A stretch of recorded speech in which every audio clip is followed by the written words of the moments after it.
Salut à toutes et à toutes. Alors aujourd'hui je vais parler un peu du YouTube game, hein.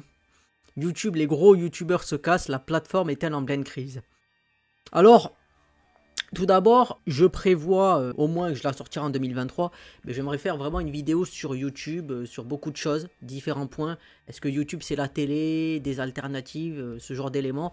Ça demande du temps, donc ça sortira pas tout de suite, mais c'est un projet que j'aimerais bien faire. Et là, qu'est-ce qui se passe? C'est que ça parle, auparavant célébré comme la plateforme d'excellence par les influenceurs, YouTube semble être sur la pente descendante. De plus en plus de regards se portent désormais sur TikTok ou même Twitch et la plateforme de Google essaie tant que bien que mal de rester dans le rythme avec ses shorts. Alors déjà, les shorts c'est quand même un aveu de faiblesse. Parce que déjà tu essayes de copier TikTok sur des points, mais aussi surtout, parce que moi je parlais un peu quand je parlais à des potes ou avec la famille, différentes personnes en fait, qu'est-ce qu'elles cherchent sur YouTube? Il y en a qui cherchent des let's play de jeux qui ne peuvent pas s'acheter. Il y en a qui cherchent à apprendre de nouvelles choses. Il y en a qui cherchent le divertissement. Donc il y a plusieurs points. Moi c'est vrai que ma chaîne, comme je dis, des fois, moi elle est plutôt orientée jeux vidéo, let's play, analyse de manga et tout ça, même si je peux faire un peu des thèmes divers, mais globalement c'est un peu le thème central, c'est ça quoi, c'est manga, jeux vidéo. Mais ce qui se passe, c'est que là, ils essaient vraiment de copier TikTok et compagnie. Donc, il y a quand même un aveu de faiblesse sur ça. Alors là, voilà, on le pensait indétrônable dans le domaine de la consommation de vidéos en ligne. Et pourtant, YouTube semble être à bout de souffle en cette année 2022. Stats en baisse, fuite des talents vers d'autres plateformes, publicités qui font grogner les viewers.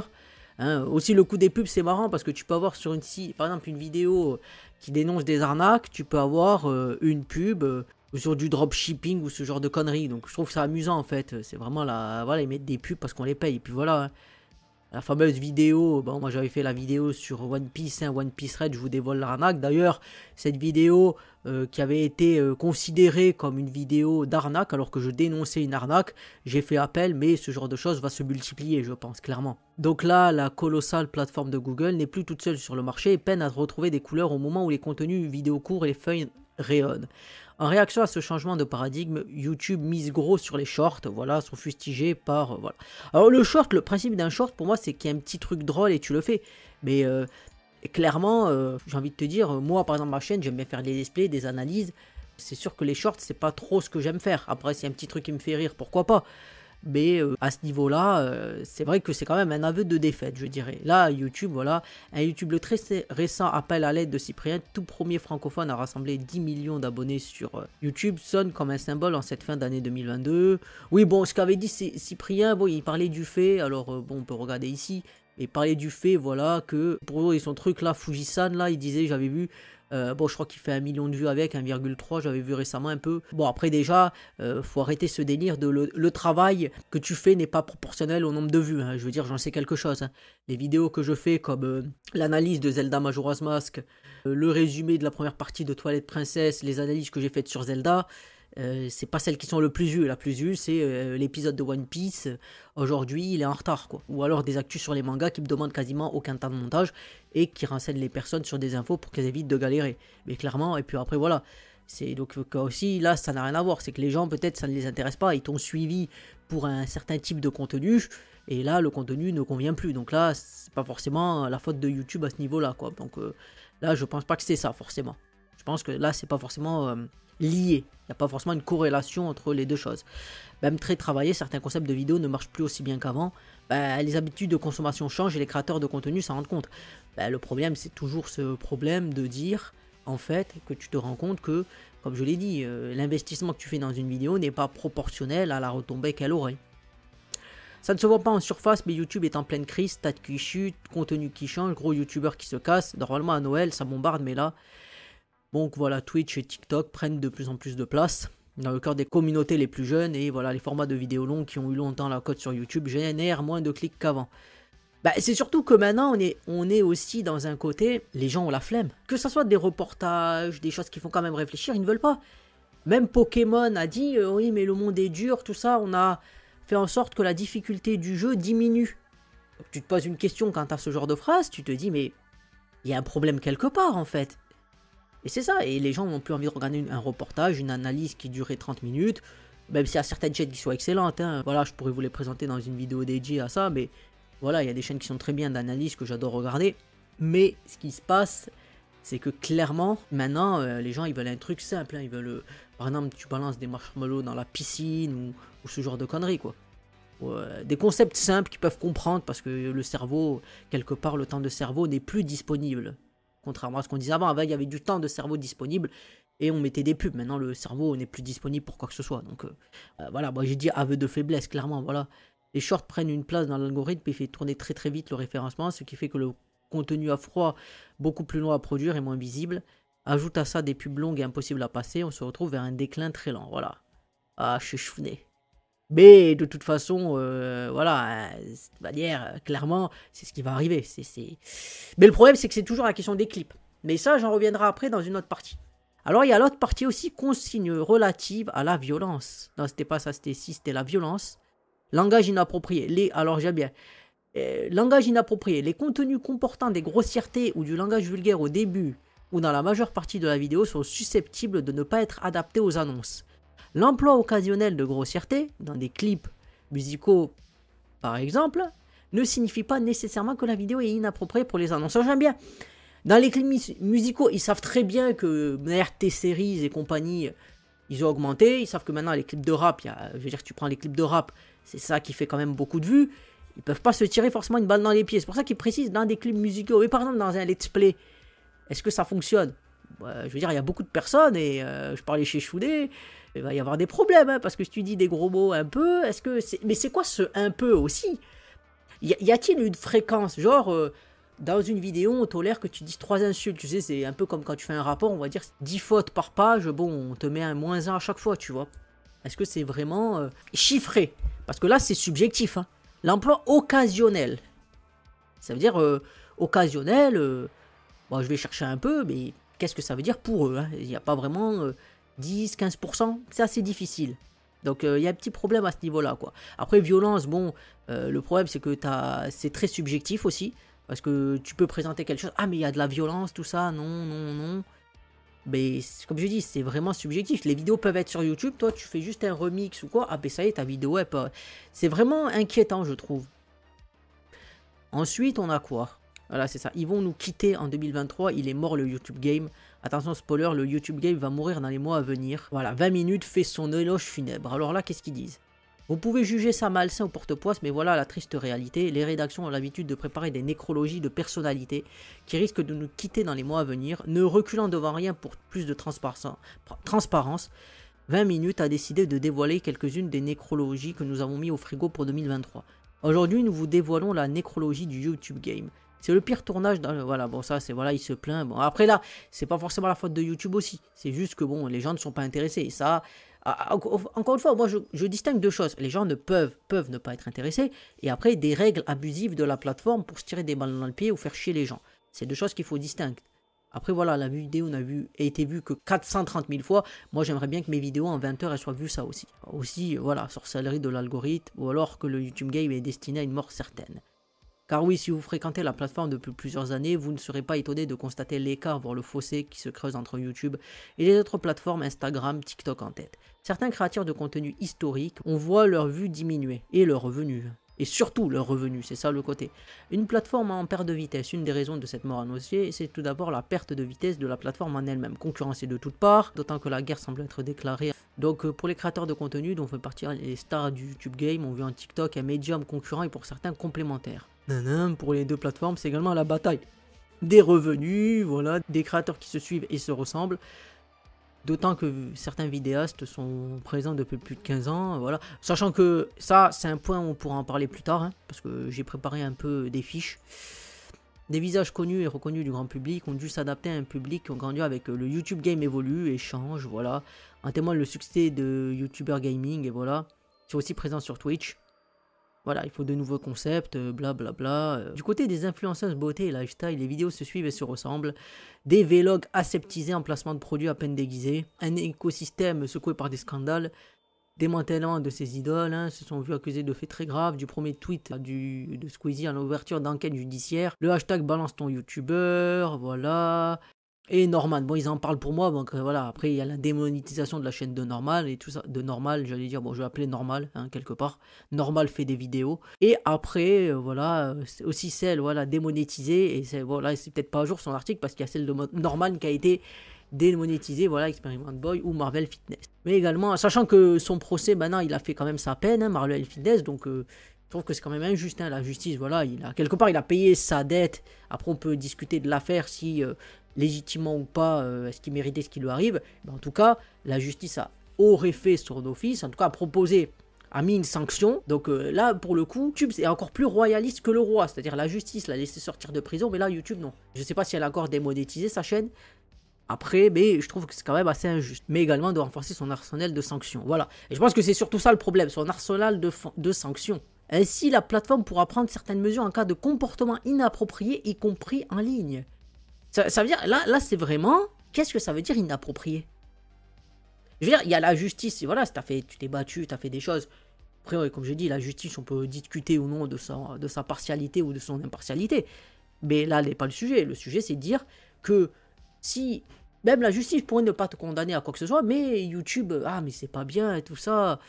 Et c'est ça, je pense, aussi gros problème, hein. Très gros problème aussi. Les scandales et les polémiques sur YouTube sont fréquents, rien que dans les dernières semaines, voilà, au sujet de nombreuses critiques, mais ces bad buzz affaiblissent la plateforme et ses créateurs qui semblent pour certains avoir du mal à se renouveler. À cela s'ajoute un algorithme toujours mystérieux, ah oui, ça c'est sûr, qui met en avant certaines vidéos et pas d'autres, le gigantesque boîte noire qui conditionne les revenus des vidéastes. Et s'ils n'ont aucune maîtrise, bon, il y a la question des annonceurs, hein, si NordVPN et RhinoShield continuent à sponsoriser la moitié du YouTube Game francophone, comme le faisait Red Shadow Legend, hein, on peut craindre que le modèle économique des créateurs de contenu se trouve ailleurs, notamment du côté d'autres plateformes. Bref, 2023 sonnera-t-elle la mort du YouTube Game tel qu'on le connaît aujourd'hui? Il y a fort à craindre que oui, avec deux issues possibles. Un renouvellement de la plateforme pour le meilleur ou un déclin. Alors déjà, moi, je pourrais donner quelques suggestions. Déjà, des règles débiles. Par exemple, je vais donner un simple droit d'auteur abusif. Moi, j'avais fait des vidéos où même je disais, bon, certaines, bon, on pourrait dire, voilà, ok, t'as mérité. D'autres, juste, je montrais le site et je disais, tiens, regarde, tu peux faire telle option. Le problème avec YouTube, c'est qu'il y a une censure qui se fait légitimement. Il y a des vidéos, toi, tu voudrais les faire, mais tu ne les fais pas parce que tu sais que tu vas avoir des problèmes, qu'on va te les striker ou quoi, alors que sur d'autres plateformes, ça n'arrivera pas, clairement. Donc ça, c'est un truc de YouTube aussi, d'accepter un peu toute critique ou même pas d'accepter toute demande sans venir forcément toi t'en faire part et motiver sa décision. C'est, ah, quelqu'un a dit, par exemple sur le site, il y a écrit qu'on ne pouvait pas récupérer des extraits. Oui, mais moi je veux faire un reportage et comment je peux faire si je récupère pas des extraits, tu vois? En plus, qui sont visibles par tout le monde. C'est ça le côté qui est malhonnête et je pense qu'aussi YouTube se tire une balle dans le pied en étant trop laxiste sur ça. Donc en fait, ils se mettent des règles, ils se mettent des trucs pour protéger soi-disant une communauté, mais eux, ils ont plein d'histoires parce que voilà, il y a eu pistage de données pour des gamins de 13 ans. Donc je trouve que c'est assez ironique, voire hypocrite. Et le problème, c'est aussi ça, hein, c'est-à-dire que finalement, en fait, ils se mettent des contraintes. On dirait que quelqu'un s'est levé le matin en disant, on bat les couilles, frère. Tiens, aujourd'hui, je vais niquer mon empire. C'est vraiment ça, quoi. Et je trouve que YouTube, beaucoup le disaient, hein, je veux dire, tu peux avoir beaucoup de personnes, maintenant ils ont carrément supprimé leur chaîne, et ils ont laissé YouTube, mais ils sont allés ailleurs un peu. Donc je trouve que c'est ça qui est dommage en fait. C'est-à-dire que il y a des contenus qu'on pourrait faire, qu'on aura envie, qui nous motivent, mais on se dit, ah mais si on le fait, si telle personne se plaint et que YouTube, bon, accepte, bah, finalement tout ton travail est foutu en l'air. Hein. Et ça, je trouve que c'est très dommage, quoi. Et le problème, c'est que, et ça, c'est comme j'ai dit, j'en parlerai dans une vidéo dédiée, mais il y a le côté de l'alternative sur YouTube, et pour l'instant, il n'y en a pas tellement. En tout cas, pour des gros contenus, c'est-à-dire pas des shorts, il n'y a pas vraiment d'alternative pour l'instant. Parce que tu veux faire une vidéo qui dure longtemps, qu'est-ce qu'il y a? Dailymotion qui a un système d'interface qui est complètement merdique, où tu peux pas mettre des vidéos de plus de 2 heures, où tu peux pas mettre des miniatures, où tu n'as même pas de commentaires. Je veux dire, voilà, hein, j'ai une chaîne Dailymotion, mais je me dis que le problème, il est là, quoi. Il est qu'il n'y a pas vraiment d'alternative, en fait. On va voir les commentaires. Ne voulez pas la chute digne de Panda, vidéaste cinéma mis en cause, voilà. Je pense pas que YouTube va mourir tout de suite. J'ai fait un tour sur Twitch et je vois que c'est plein de pubs et de vidéos de jeux. C'est pas tout à fait pareil que YouTube, c'est ce que je disais. Hein, si tu veux faire des vidéos autres que des let's play ou quoi, c'est vrai que Twitch, c'est plus quelque chose de live. Et live veut dire contenu sur le moment, en temps réel. Donc ça veut dire que si tu fais une vidéo travaillée, c'est un peu antinomique avec Twitch. Voilà. Voilà, c'est ça. Et très bien résumé. Le souci de YouTube, c'est l'omniprésence des entreprises qui lancent des réclamations de droits d'auteur pour un oui et par un non. Et pour la moindre réclamation, la monétisation saute. Voir ta vidéo. Le joueur du grenier en a parlé plusieurs fois et ce n'est pas le seul. Il y a ensuite la modération des vidéos signalées qui n'est absolument pas professionnelle et se fait à la tête du client. Enfin, fondamentalement, YouTube n'innove plus depuis des années. Les seuls changements qui s'opèrent vont dans le sens d'une transformation du média en une espèce de plateforme multimédia. Pour vendre des films, des séries, de la musique, des jeux, faire du stream, voilà, ça part en couille. Voilà, TikTok a rempli et la nature a horreur du vide. Twitch a rempli un vide. Et YouTube, ils essayent de rattraper les habitudes de consommation, mais même en étant leader pendant des années, si on demeure assis sur ses lauriers, on repart forcément moins vite et tout ça. Facebook, la même chose, voilà. Je pense que ce commentaire, c'est vraiment le commentaire à souligner. Alors là, il y a des trucs en anglais, hein. YouTube a fait des changements drastiques, tout ça, advertising friendly. Mais au-delà de ça, il y a quand même un petit problème. C'est-à-dire que YouTube se dit être une plateforme, mais en fait, c'est un éditeur de contenu. Parce que même le fait, comme quand il parlait de Marvel Fitness, c'est-à-dire que le fait de dire, malgré qu'il est, voilà, que la justice a tranché quelque chose et qu'il est sorti, donc quand tu sors normalement de prison, on considère que tu as payé ta dette à la société, donc à ce moment-là, tu redeviens et tu es clean et tout ça. C'est l'idée quand tu sors de prison. Mais là, non, eux, ils ont décidé, ils se permettent de démonétiser des choses en disant, ben maintenant on démonétise, t'as eu une sale affaire, voilà. Alors que là, c'est vraiment au-delà, c'est-à-dire que eux-mêmes, ils vont pas simplement où il y a la loi. C'est-à-dire la loi, bon, la loi peut être dure, c'est la loi, ou la loi peut être aberrante. La loi change au cours des années, donc ça, on peut discuter, comme je dis, de la légitimité d'une loi. Mais en tout cas, ce qui est sûr, c'est que tu peux pas dire, ah, il a respecté la loi, voilà, il sort, et toi, tu dis, non, nous on a décidé que, c'est-à-dire qu'on a décidé. C'est-à-dire que c'est pas simplement qu'il y a un truc qui contrevient à la loi et tu l'enlèves parce que c'est illégal et donc YouTube lui dit moi je suis une plateforme de contenu, c'est-à-dire que je ne suis pas là pour influencer le type de contenu, mais si légitimement on me dit de retirer ce contenu pour des raisons légitimes et légales, eh bien je me dois de le faire. Voilà. Ça c'est le rôle d'une plateforme. Mais un éditeur de contenu, c'est quelqu'un qui va te dire comme là, on donnait l'exemple du joueur du grenier, hein, c'est-à-dire que quelqu'un va te dire « Ah, mais t'as mis pisse, là. Ah là, la vidéo, les seins de la femme ne sont pas pixelisés. Attention, attention !» Voilà, ce genre de choses qui est assez insupportable, comme il disait dans une vidéo que je pourrais mettre en description. Mais il a clairement dit, hein. Il a dit, voilà, t'as l'impression, tu ne sais pas sur quel pied danser, ils sont 5 à tour de rôle, lui il dit oui, lui il dit non, lui il dit oui, lui il dit non. Et c'est vrai que, moi je sais par exemple une chaîne, je me rappelle que j'avais une chaîne qui a été virée parce que la miniature ne plaisait pas, ils m'ont carrément enlevé, et un an plus tard, moi j'ai fait une demande, hop, elle est revenue. Donc, c'est même eux, c'est pas clair comment c'est ça le problème quoi. Donc voilà, là il y avait ça aussi, hein, YouTube démonétise la chaîne de Norman, donc voilà, accusé de viol, voilà, vient de le priver de revenus publicitaires pour une durée indéterminée.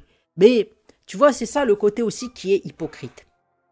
Parce que, on va regarder quelque chose rapidement. Sur le Social Blade, j'ai tapé Norman. Alors là, on voit un nombre de vues. Alors là, on voit 3 millions. Donc, revenus estimés, voilà. Et il va y avoir des pubs sur sa chaîne. Il va y avoir des pubs. Donc, quelque part, elle est démonétisée, mais il y a quand même des pubs qui vont être dessus. Donc, je me dis, c'est quand même assez injuste, hein, parce que là, bon, on voit que bon, les vidéos, là, on peut dire que ses vues sont en déclin. Voilà. Quand t'as un Cyprien qui se plaît 430 000, lui, regarde, même pas 200 000, quoi, même pas encore. Moi, j'aimerais bien voir ça, hein, je dis pas le contraire, mais quand tu vois ça, d'ailleurs, tu peux voir un peu les statistiques, si on regarde un peu rapidement, on voit que ça fait une pente, mais une pente assez constante, mais ce que je veux dire sur ça, c'est que on lui démonétise quand même, il fait un certain nombre de vues où il peut faire, voilà, si tu comptes à peu près, voilà, avec cette fourchette, il peut faire 13 000 € et maintenant qu'il n'y aura plus rien. Puisque maintenant, tout ça, il n'aura pas, mais YouTube va quand même se faire de l'argent avec ça. Et enfin, on a ça, hein, les nouveaux contours grossiers de YouTube viennent de ruiner de nombreuses chaînes. Hein. Donc clairement, qu'est-ce qu'ils disent? Ils disent qu'il y a eu des modifications radicales, voilà, les blasphèmes entraînant une vague de démonétisation sur la plateforme. Alors tu vois, c'est là qui est encore plus impressionnant, c'est-à-dire que là, même en France, on considère que le blasphème, bon, tu peux pas tout dire, hein, voilà. Il y a des choses, tu les dis, ça passe, voilà, tu peux dire. D'autres choses, ça passera pas. Donc le blasphème, déjà, c'est une notion qui est très quelque part, qui est assez à géométrie variable. Mais ce qu'il faut surtout dire, c'est que même la loi, elle dit les blasphèmes, ça passe. Mais eux, non, ça passe pas. Voilà, entraînant une vague de démonétisation. C'est-à-dire qu'ils sont encore plus royalistes que le roi. C'est ça, en fait, qui provoque leur déclin. Le jour où... Et là, ils vont essayer de trouver des trucs, de mettre des shorts. Mais c'est pas ça le problème. Alors oui, t'as le problème, effectivement, de l'intérêt du contenu. Ça, tu peux le dire. Mais t'as le problème aussi de vouloir faire du contenu sur la chaîne. Quand t'as tous ces problèmes-là, des vidéos, tu te dis peut-être tu vas les faire ailleurs. Et je pense que vraiment, moi, c'est un message que je lance. Moi, j'aime bien faire des vidéos sur des sujets. Bon, c'est vrai que je suis assez abrupt, je suis assez sec, je suis assez cassant et j'aime bien aller au bout des choses. Mais je sais qu'il y a des vidéos où je ne les fais pas parce que je sais que si je les fais, on va me mettre des strikes et on va me virer la chaîne. Et c'est ça qui pousse aussi des personnes à ne pas vouloir faire des vidéos ou à aller ailleurs aussi. Et ça, c'est un truc qui devrait se rendre compte, en fait. Je pense déjà l'idée de mettre 3 strikes, il devrait à la limite virer. Je pense qu'il devrait arrêter avec ce système de tu mets des strikes et au bout de 3 strikes, ta chaîne elle est sautée. Je pense qu'il devrait enlever ça. Par exemple, Dailymotion peut le faire. Tu mets une vidéo, bon, elle passe pas ou quoi, ils te l'enlèvent et bon, ils peuvent te virer ta chaîne, mais on va dire que tu peux t'en faire virer certaines et voilà. Et on te gaffe pas trop avec ça. Eux, c'est vraiment... voilà, en fait, ils pourraient te supprimer la vidéo. S'il y a une question de droit d'auteur vraiment excessive, d'accord, mais tu mets pas d'avertissement. Donc voilà, et en plus, des fois, comme j'ai dit, tu sais pas sur quel pied danser, donc je trouve que c'est vraiment problématique. Avant, les créateurs allaient bien tant qu'ils n'utilisaient pas des blasphèmes durs comme... Voilà, dans les 30 premières secondes de la vidéo. Cette nouvelle politique stipule que les créateurs ne peuvent utiliser aucun blasphème durant les 8 à 15 premières secondes d'une vidéo. Ce n'est pas la partie qui est la mauvaise partie, cependant. Ben, ça, le problème, c'est qu'avec un truc comme ça, tout ce que tu fais, c'est que tu te mets un opening qui dure 20 secondes. Et puis c'est terminé. En fait, voilà, si tu veux régler le problème. On va dire si tu veux régler le problème sur ça, voilà. Et puis c'est quoi qui considère la vidéo? Est-ce que l'opening, il le considère comme vidéo? C'est très flou, ça. Ce qui fout en rogne, qui énerve les créateurs de contenu, je ne sais pas si ça a été traduit en anglais, c'est cette partie. Même si le consigne relative au contenu adapté aux annonceurs, alors que les contours sont assez vagues et certaines vidéos ont été démonétisées sans raison apparente. Bon, c'est un truc qui est traduit en anglais, clairement. Je suis désolé de tweeter ça, mais 6 de mes vidéos sont devenues limitées. Et je n'ai eu aucune notification de YouTube pour quoi que ce soit. C'est vraiment horrible. Donc voilà, ils expliquent. Hein. Voilà, et oui, le fameux jaune de la monétisation. Hein. Ah, et en plus, la politique s'applique de manière rétroactive. C'est ce qu'ils expliquent. C'est génial, voilà. Non, mais je trouve que, voilà, moi, je me dis que sur ça, c'est vraiment dommage. Parce que, finalement, en fait, ça dégoûte les personnes, quoi. Pour beaucoup de choses. Et j'ai l'impression qu'ils ne se rendent pas compte du problème, en fait. Ils se disent, oui, on veut, ok, mettre des concurrences. Mais aussi, il y avait aussi le fait... Et surtout là où on a la vidéo avec, voilà, pas la vidéo, mais l'article qui dit que la PDG de YouTube, voilà, autant de liberté d'expression que possible. Bon, sachant que la plateforme censure des millions de vidéos. Et surtout, un truc intéressant qu'elle disait, nous voulons permettre aux gens d'exprimer leur point de vue et permettre autant de liberté d'expression que possible. Voilà, par exemple, si vous avez un gouvernement élu de manière non démocratique, blablabla... il nous serait plus difficile pour nous, voilà, de retirer ce contenu. Cependant, elle a poursuivi en décrivant d'autres catégories de contenu plus vagues qui sont interdites pour apaiser les annonceurs. Si nous avons beaucoup de contenu qui est considéré comme indésirable et qui ne soutient pas la société ou qui n'est pas responsable, nous verrons également un retrait de notre communauté publicitaire. Donc, nous voulons faire ce qui est juste, mais nous fonctionnons aussi en tant qu'entreprise très différemment de l'Internet dans son ensemble, où les gens peuvent aller poster leurs informations. Alors, après, le souci, comme on dit, c'est que bon, c'est pas la question du profit, c'est que c'est le profit à tout prix le problème. Et en plus, quand tu avais l'affirmation qu'elle va dire après, hein, que je vous montrerai, où tu as ici, hein, quand elle dit c'est facile de faire du contenu et de le poster depuis votre cave.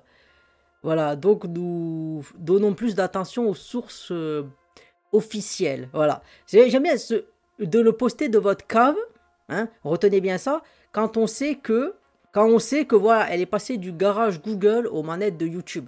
C'est très drôle d'entendre du garage, une personne qui méprise le garage, qui dit ouais mais le garage de votre cave quoi, vous êtes des nuls, vous n'avez aucune crédibilité, vous ne sortez pas. Bah, tu sais que voilà, la personne a commencé du garage, donc à un moment donné, je veux dire, plus je me rappelle, c'est une phrase qui était dite, c'était quoi déjà, c'était et qui disait de toute manière si tu prends l'histoire, ceux qui étaient hauts, ils ont forcément été bas à un moment donné. Parce que si tu remontes, la personne elle est pas née sur le trône en fait. Donc je pense qu'il faut avoir aussi cette humilité. Et bon voilà, mais bon, ça montre un peu la direction qui est mise, hein, malheureusement. Personnellement, j'aimerais justement que YouTube redevienne une plateforme où quand même tu peux poster du contenu sans te casser la tête avec les droits d'auteur sur certains points.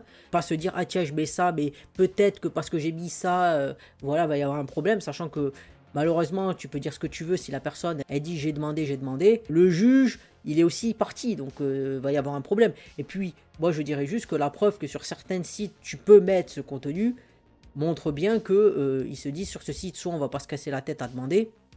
Voilà, c'est vraiment, comme j'ai dit, j'ai des vidéos en YouTube, elles sont virées en 3 mois. Dans d'autres sites, ça fait quasiment 2 ans qu'elles y sont.